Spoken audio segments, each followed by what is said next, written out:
दोस्तों, बिहार चुनाव और जैसे चुनाव आयोग ने तारीखों का ऐलान किया, वैसे ही दोनों गठबंधनों के सहयोगी दलों में तलवारें खींची। वो आप लगातार देख रहे होंगे बयानों के जरिए। सबको ज्यादा से ज्यादा सीटें चाहिए, ज्यादा से ज्यादा जिम्मेदारी चाहिए, ताकि ज्यादा से ज्यादा चुनाव होने के बाद या परिणाम आने के बाद उनका हक हिस्सा सरकार में बन सके। चुनाव आयोग ने तारीखों का ऐलान कर दिया और अब सियासत के अखाड़े में हर खिलाड़ी उतर चुका है। लेकिन मैदान में उतरने से पहले गठबंधन के घर में झगड़े शुरू हो चुके हैं। कहते हैं ना, जब कुर्सी करीब होती हो तो साथियों में दूरी बढ़ने लगती है और लाजमी है। बिहार के राजनीति में भी अब कुछ वैसा ही नजारा है। हर पार्टी अपनी डबली लेकर अपना अपना राग बजा रही, कहीं सीटों के लिए खींचतान तो कहीं जातियों का हिसाब किताब। और इस वीडियो में या इस डिबेट में हम आपको बताएंगे 2020 के चुनाव से लेकर 2025 के सीट बंटवारे की जंग तक की पूरी कहानी। कौन किससे नाराज है, कौन किस पर दबाव बना रहा, और आखिर कौन बनेगा इस सीटों की सियासत का शहंशाह। नमस्कार, मैं मनोज मिश्रा, आप देख रहे हैं यूनाइटेड भारत। थोड़ा पीछे चलते हैं, क्योंकि आज तो आप खबर देख ही रहे हैं। पीछे जाएंगे तो समझ में आ जाएगा कि लड़ाई के पीछे, हक हिस्सेदारी के पीछे का मामला क्या है। साल 2020 बिहार विधानसभा चुनाव देश का सबसे कांटे का मुकाबला। कोविड के तुरंत के दौरान ही वो चुनाव चल रहा था, या साथ में वो चुनाव था। एक तरफ था एनडीए गठबंधन, जिसमें बीजेपी, जेडीयू, वीआईपी और हम जैसे दल थे, और दूसरी तरफ महागठबंधन यानी आरजेडी, कांग्रेस और लेफ्ट पार्टियां। नतीजे क्या हुए? 243 सीटों में से एनडीए ने जीती 125 सीटें, महागठबंधन को मिली 110 सीटें, बस 5 सीटों का फर्क। लेकिन मित्रों, नतीजे ने इतिहास नए तरीके से रचा।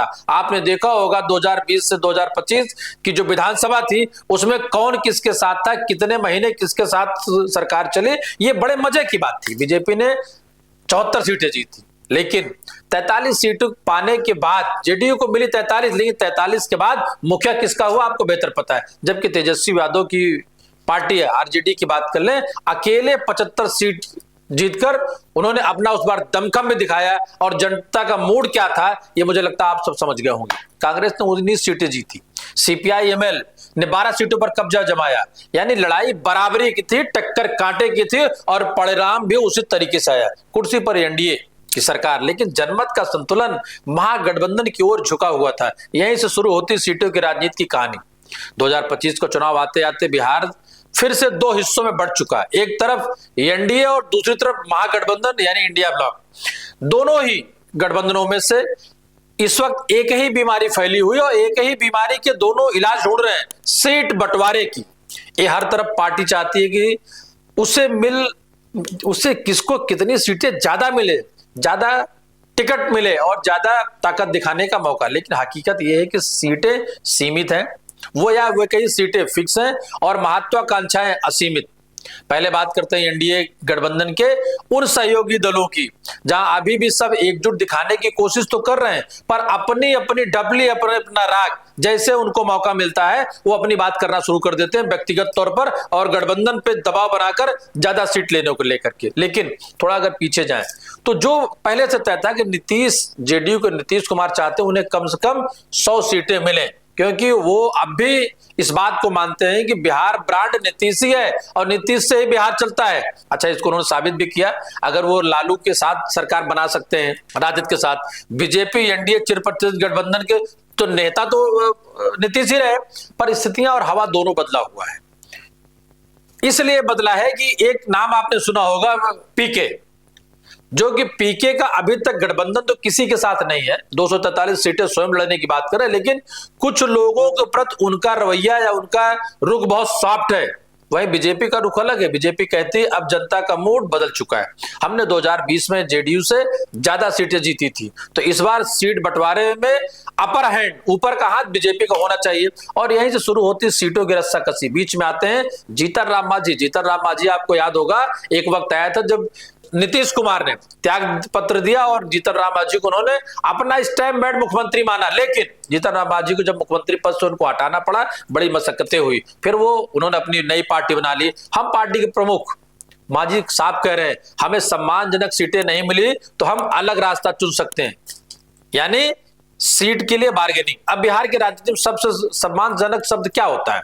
ये बड़ा खतरनाक होता है।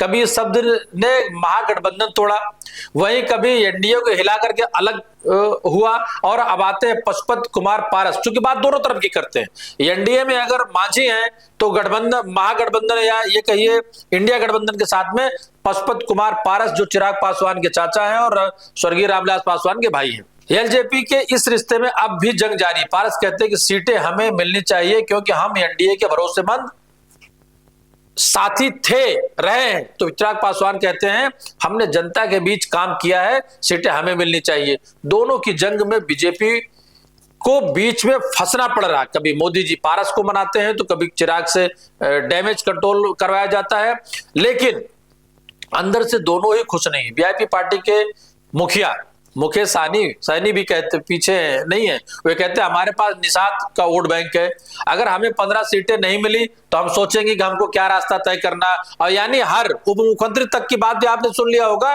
तो यानी हर पार्टी सीटें भी चाहती है और सम्मानजनक शब्द को इस्तेमाल करना जानती है। पर सवाल यह है, सम्मान बचनाने के चक्कर में क्या गठबंधन बिखर जाएगा? अब नजर डालते हैं महागठबंधन इंडिया ब्लॉक पर। बाहर से एकजुट दिखता है, पर अंदर के हालात भी एनडीए से अलग नहीं है। तेजस्वी की आरजेडी पार्टी सबसे बड़ी पार्टी है, सबसे बड़ा वोट बैंक है। चेहरा तेजस्वी है बिहार में। हम बिहार की सबसे बड़ी मजबूत पार्टी होने के बावजूद हमें सबसे ज्यादा सीटें तो चाहिए, लेकिन कांग्रेस कहती है हम भी राष्ट्रीय पार्टी है, हमारे बिना गठबंधन अधूरा है, तो हमें कम से कम 70 सीटें चाहिए। अब आरजेडी कहती है भाई 2020 में आपने 70 सीटें लड़ी और अगर रिजल्ट की बात करते हैं तो 19 सीटें ही जीती, यानी आप परसेंटेज निकाल लें तो लगभग 30% से भी कम सीटें उन्होंने जीती। इतनी सीटों का मतलब होगा कि चुनाव परिणाम आने से पहले या सरकार बनने के दावे से पहले हम अपनी आत्महत्या कर लें। यहीं से शुरू होती महागठबंधन को दिल्ली बना पटना वाली खींचतान। लेफ्ट पार्टियां सीपीआई सीपीएम, इनका कहना हमने पिछली बार 16 सीटें जीती थी, हमारे वोटर ग्राउंड पर हैं, वफादार हैं, इसलिए हमें भी उतनी सीट दो। लेकिन आरजेडी का जवाब है जनता हमें मानती है और आपको नहीं। यानी महागठबंधन में भी मिलावटी खिचड़ी बन चुकी है और खिचड़ी में कौन हाड़ी लेके भागेगा और कहां जाकर के नई खिचड़ी पकाएगा, अभी इस बात की कोई गारंटी नहीं दिख रही है। इसमें हर दाना अपना स्वाद अपना दिखाना चाहता है। बिहार की राजनीति में सीट बंटवारे कभी सिर्फ राजनीतिक नहीं होते, वो होता है जातिगत गणित का खेल। हर पार्टी जानती है कि उसे कहां कौन सी जाति पकड़नी है। आरजेडी यादव मुस्लिम समीकरण पर टिके, कांग्रेस अपर कास्ट और अल्पसंख्यक वोट जोड़ने की कोशिश में, जेडीयू का फोकस है कुर्मी कोयरी बेल्ट के साथ, जबकि अगर बीजेपी की बात कर ले तो राजपूत बनिया ओबीसी समीकरण साधने में हम या छोटे दल जो वीआईपी दलित निचले वर्गों के वोट बैंक पर उनकी निगाहें गड़ाए हुए, और इस बात का सभी लोग निगाहें नहीं, इसी भूगोल और गणित से सबके अपने अपने सीटों के दावे भी, इसीलिए सीटें भूगोल नहीं होती बल्कि मित्रों जाति समीकरण का ये भूचाल है। हर सीट के पीछे एक जाति कहानी है और हर दल उस कहानी का नायक बनना चाहता है, और नायक तो बनता है लेकिन जनता उससे हर बार ठगी जाती है। अब जनता क्या सोच रही है भाई? आपस में सीट बांटने की लड़ाई तो चल रही है, लेकिन जनता के मुद्दे कहां हैं? जनता के मुद्दों की बात अगर मित्रों करूं तो प्रशांत किशोर की विगत 3 साल की यात्रा और विगत 2 महीने के सारे प्लेटफॉर्म को उनकी प्रेस कॉन्फ्रेंस और उनके मुद्दे उनके एजेंडे मुझे लगता है ज्यादा कारगर हैं बाकी अन्य पार्टियों को देखते हुए। रोजगार से लेकर विकास से लेकर के बिहार की अस्मिता को लेकर के, बिहार के सम्मान को लेकर के, बिहारी पलायन को लेकर के, और महंगाई बेरोजगारी अपराध पलायन, इन पर कोई बात करने को तैयार नहीं। अच्छा करेगा कोई कैसे?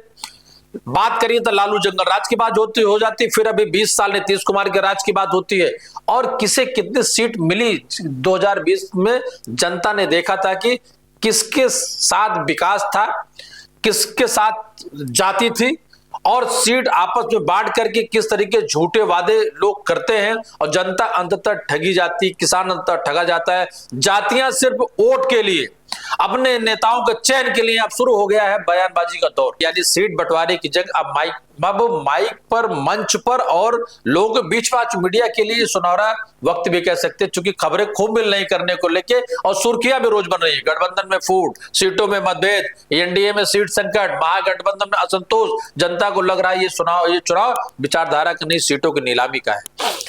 हर बयान, हर प्रेस कॉन्फ्रेंस, हर बैठक अब एक नया पावर गेम बन चुकी है। 2020 में जब चुनाव हुए थे, बीजेपी और जेडीयू ने अलग अलग रणनीति अपनाई थी और बीजेपी ने मोदी के चेहरों को केंद्र में और राज्य में नीतीश के अनुभव और नीतीश के सरकार को लेकर के, नीतीश बिहार और नीतीश बहार को लेकर के, और दोनों ने जनता को आधा आधा माप दिया। 2025 में वही कहानी फिर दोहराई जा रही, बस चेहरे वही है, नारे नए हैं। फर्क बस इतना है कि अब हर दल अपने साथी भरोसे, और भरोसा देखिए किस बात पे जंग है, सीटों पर। अगर सीटों की ये जंग ऐसे ही चलती रही तो कुछ सीटें ऐसी भी होंगी जहां एक ही गठबंधन के आपको दो दो बगावती उम्मीदवार भी आमने सामने दिखेंगे, और तब जनता के सामने वो संकट होगा, बड़ा वोट किसे दे।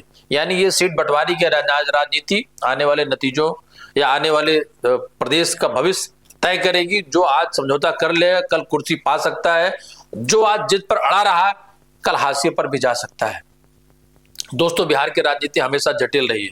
यहाँ नेता बदलते हैं, नारे बदलते हैं, पर राजनीति का चरित्र वही रहता है, कुर्सी पहले गठबंधन बाद में। 2020 में जनता ने बहुत कुछ देखा, तो अब 2025 में जनता और भी जागरूक हो चुकी है। वो जानती है कि सीटों की गिनती से राज्य की किस्मत नहीं बदलती, बल्कि नीयत से बदलती। अब देखना है ये नीयत क्या पीके।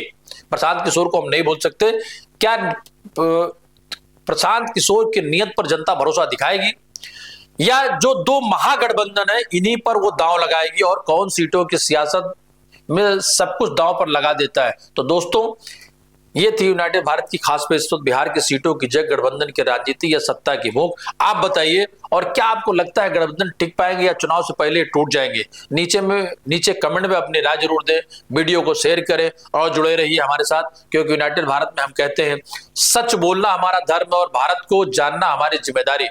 नमस्कार, धन्यवाद।